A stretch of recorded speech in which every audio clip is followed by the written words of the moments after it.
Halo pemirsa, apa kabar? Senang sekali saya Raden Mardias dapat kembali menemani Anda dalam sebuah program talkshow yang syarat informasi inspiratif untuk Anda dan juga keluarga. Inilah Bincang Sehati.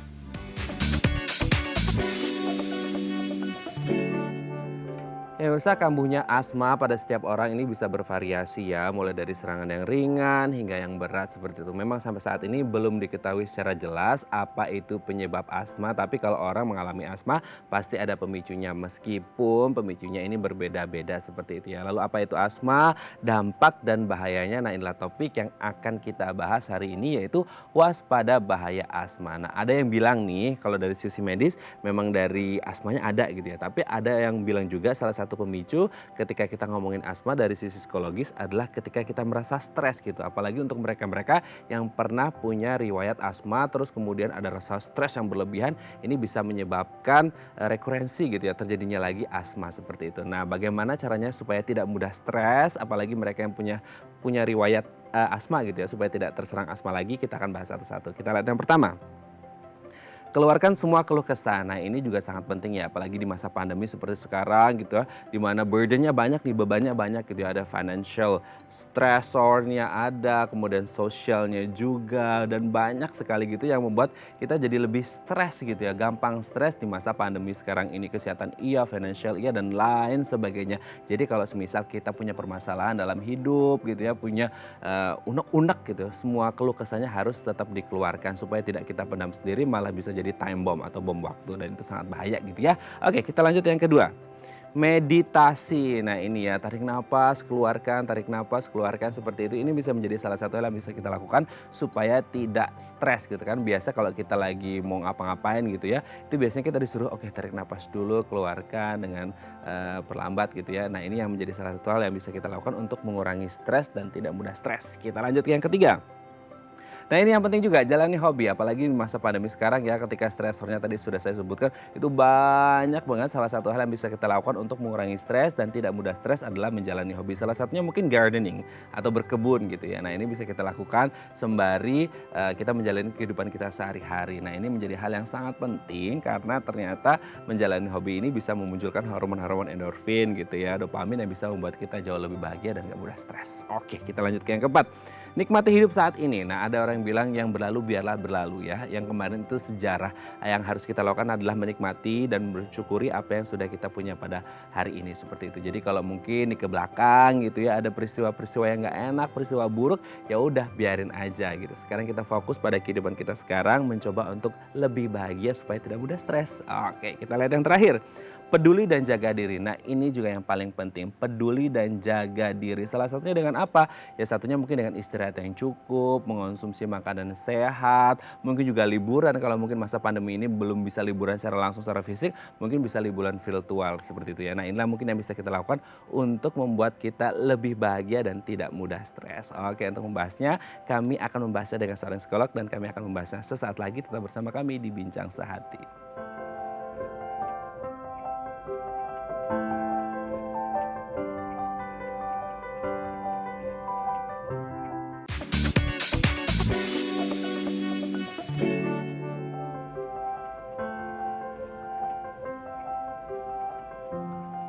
Baik, Anda masih bersama kami di Bincang Sehati. Tadi di segmen sebelumnya kita sudah membahas beberapa hal yang bisa kita lakukan gitu ya untuk menangkal stres atau tidak mudah stres seperti itu. Nah, untuk membahasnya telah tersambung bersama kami di sambungan Zoom dengan Mbak Niki Maulani MPASI Psikolog CGS, psikolog dari Rumah Sakit Hermina Cirwas Serang, Banten. Assalamualaikum, selamat pagi Mbak Niki, apa kabar?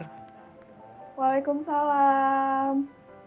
Ya, Oh, apa kabar Mas Raden? Alhamdulillah, baik Mbak Niki. Mbak Niki, hari ini kita akan membahas beberapa hal yang bisa kita lakukan untuk menangkal stres atau tidak mudah stres gitu ya Mbak Niki ya. Kita lihat yang pertama, keluarkan semua keluh kesah. Nah, apalagi zaman atau masa pandemi seperti sekarang di mana stresornya banyak banget nih, financial iya, mungkin kemudian sosial iya, kesehatan, mungkin juga percintaan gitu ya. Nah, sebenarnya apa yang eh, bagus gitu ketika kita mulai mengeluarkan semua unek-unek atau keluh kesah kita? Oke. Ya, halo. Iya, silakan Mbak Ya, Niki. Iya, baik. Nah, itu dengan cara kita mengeluarkan unek-unek atau keluh kesah kita ya, Mas, ya, Mhm. itu menjadi salah satu cara yang baik untuk kita menyalurkan emosi kita. Jadi kalau kita bayangkan setiap manusia kan memiliki emosi, jadi kalau kita bayangin kita punya kantong emosi, kalau kantongnya itu terlalu banyak emosi yang menumpuk ya, nanti akan jadi meledak gitu ya, jadi meluap gitu, karena itu memang harus disalurkan. Namun yang perlu diperhatikan, harus menyalurkannya itu dengan cara yang tepat, lalu di tempat yang tepat, dan dengan orang yang tepat juga. Jadi Mmm. hindari curhat-curhat di sosial media, Mas. Oke, berarti kita harus bijak-bijak juga gitu ya, phone kita udah smart gitu ya, smartphone. Kita juga harus menjadi user yang smart atau smart user. Jangan kemudian kita curhatnya kepada orang atau media yang salah gitu ya. Terkadang kan kita biasanya entah itu curhat atau berdoa, berdoanya atau curhatnya di media sosial gitu ya, yang ada bukannya di-support malah dibully gitu sama haters ya. Nah, eee, Betul. ya, tapi sebenarnya Mbak Niki ketika kita ngomongin curhat gitu ya atau mengeluarkan keluh kesah, tadi kan Mbak Niki bilang bahwasanya kita harus mencurahkan isi hati kita kepada orang yang tepat kan gitu. Nah pertanyaannya, ketika kita udah mulai cerita itu sebenarnya ada, apa ya, burden, ada beban yang udah kita rilis gitu nggak sih yang akhirnya membuat stres kita kayaknya agak berkurang gitu? Iya, betul sekali. Jadi memang tidak semua orang untuk, bercerita itu untuk mendapatkan solusi, Mas. Mhm, Jadi banyak juga orang yang datang ke psikolog itu hanya untuk didengar, seperti mhm. itu. Dan setelah itu dia merasa lega, karena selama ini dia tidak memiliki, teman atau rekan, yang ia percaya untuk bercerita. Oke, berarti sebenarnya ketika orang punya masalah datang ke psikolog gitu ya, tidak harus selalu mereka mau cari solusi gitu ya, apa yang harus saya lakukan gitu, kenapa ini terjadi, at least mereka udah cerita untuk melepaskan semua beban, keluh kesah yang ada di dalam hidupnya gitu, dan itu mereka sudah merasa agak lebih baik gitu ya. Oke, kita lanjut yang Lebih kedua lega. nih Mbak Niki, meditasi. Nah ini yang kemudian mungkin salah satu meditasi ya kayak apa ya, kayak yoga itu salah satunya bisa ada meditasi juga kan gitu. Nah ini meditasi ini sebenarnya apa yang bisa membuat kita jadi bisa realize the stress gitu? Oke, jadi saat kita stres, hormon kortisol kita itu akan naik, Mas. Mmm, Gitu, sehingga mengakibatkan kita itu menjadi susah tidur, tekanan darah kita naik gitu ya, lalu kita merasa kelelahan. Dan dengan melakukan meditasi, itu kan kita menenangkan fisik kita dan juga pikiran kita ya, menjadi kita tuh menjadi lebih rileks. Sehingga hormon kortisol kita itu menjadi lebih rendah dan akhirnya kita bisa, memiliki kualitas tidur yang lebih baik, tekanan darah juga menjadi lebih turun dan lain sebagainya, seperti itu sih.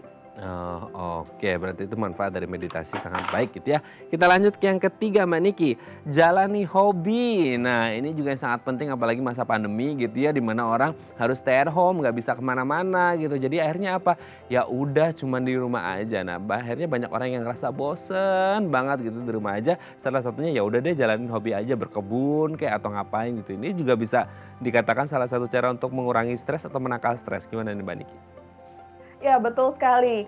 Dengan cara kita menjalani hobi itu kan membuat kita menjadi senang ya, Mas, ya. Nah, Mhm, kalau misalnya kita senang, hormon endorfin kita kan menjadi naik tuh. Nah, mmm. makanya itu bisa mengurangi stres. Namun yang perlu diperhatikan, kita juga harus lebih selektif nih untuk memilih hobi. Jangan sampai hobi yang kita pilih itu malah memiliki dampak yang negatif. Salah satunya, misalkan kalau kita memiliki hobi berbelanja nih, kita belanja banyak, akhirnya uang kita menjadi habis dan malah bukannya senang, kita malah jadi makin stres lagi nih, Mas. Seperti itu. Punya uang, katanya stres itu bisa dihadapi dengan shopping. Pas shoppingnya senang, pas mau menuju meja kasir udah mulai stres ya. Apalagi udah pulang dari iya, pulang dari mall-nya gitu, tambah stres lagi di rumah, cek-cek lagi nih struk belanjanya. Ya ampun gitu, segini banyak akhirnya stres lagi, ya percuma dong ya. Oke, kita lanjut yang keempat nih. Nikmati hidup saat ini. Nah, ada yang bilang yang berlalu sudahlah berlalu, biarlah berlalu seperti itu ya. Yang kemarin biarlah menjadi kemarin, hari ini kita tetap harus menghadapi hidup gitu. Nah, apa ini menjadi slogan yang benar untuk kita bisa menjadi lebih bahagia dan mengurangi stres gitu. Fokus pada apa yang kita punya saat ini gitu, Mbak Niki.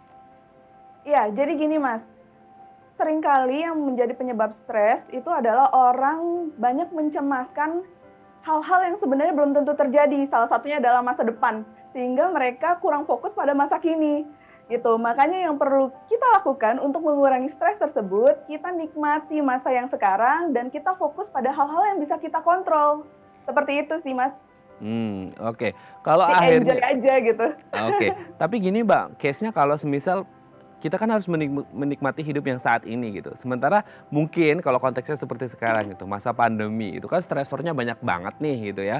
Entah itu finansial, percintaan mungkin, di mana kita lihat tingkat perceraian juga lumayan tinggi gitu. Bahkan ini bisa menjadi stres gitu. Nah gimana caranya untuk bisa menikmati hidup supaya nggak mudah stres gitu? Oke, baik. Nah, tadi kan sebenarnya kita udah sebutkan ya tadi ya, beberapa ya, udah ada meditasi, jalani Hmm. hobi, lalu kita juga bersyukur sih Mas, jangan lupa gitu kan, Hmm. walaupun kita lagi dalam keadaan sulit dan pandemi pasti ada hal-hal positif yang kita miliki, sehingga kita harus bersyukur nih, dengan bersyukur kita menjadi lebih tenang sih, lebih menjalani hidupnya seperti itu sih.